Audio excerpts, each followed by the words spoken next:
For I do not want you to be ignorant of the fact, brothers and sisters, that our ancestors were all under the cloud, and that they all passed through the sea. They were all baptized into Moses in the cloud and in the sea. They all ate the same spiritual food and drank the same spiritual drink, for they drank from the spiritual rock that accompanied them, and that rock was Christ. Nevertheless, God was not pleased with most of them. Their bodies were scattered in the wilderness. Now these things occurred as examples to keep us from setting our hearts on evil things as they did. Do not be idolaters as some of them were. As it is written, the people sat down to eat and drink and got up to indulge in revelry. We should not commit sexual immorality as some of them did, and in one day 23,000 of them died. We should not test Christ as some of them did, and were killed by snakes. And do not grumble as some of them did, and were killed by the destroying angel.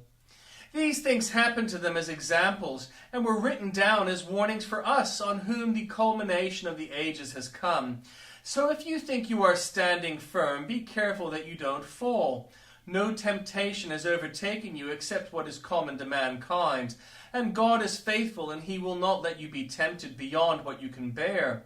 But when you are tempted, he will also provide a way out so that you can endure it. Therefore, my dear friends, flee from idolatry. I speak to sensible people. Judge for yourselves what I say. Is not the cup of thanksgiving for which we give thanks a participation in the blood of Christ?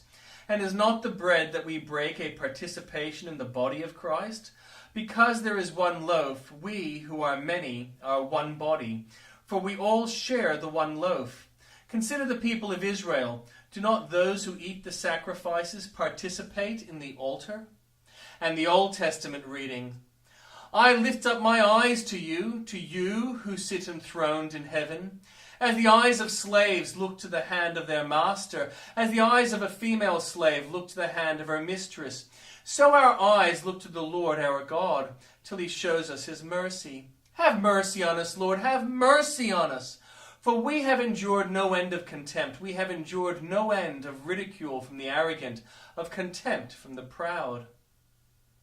If the Lord had not been on our side, let Israel say, if the Lord had not been on our side when people attacked us, they would have swallowed us alive when their anger flared against us.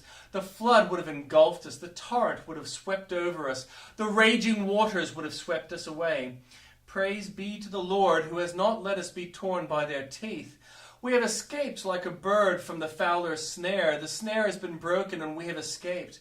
Our help is in the name of the Lord, the maker of heaven and earth. Those who trust in the Lord are like Mount Zion, which cannot be shaken but endures forever. As the mountain surrounds Jerusalem, so the Lord surrounds his people, both now and forevermore.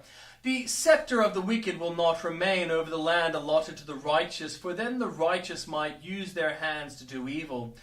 Lord, do good to those who are good, but to those who are upright in heart. But those, Lord, who turn to crooked ways, the Lord will banish with the evildoers. Peace be on Israel.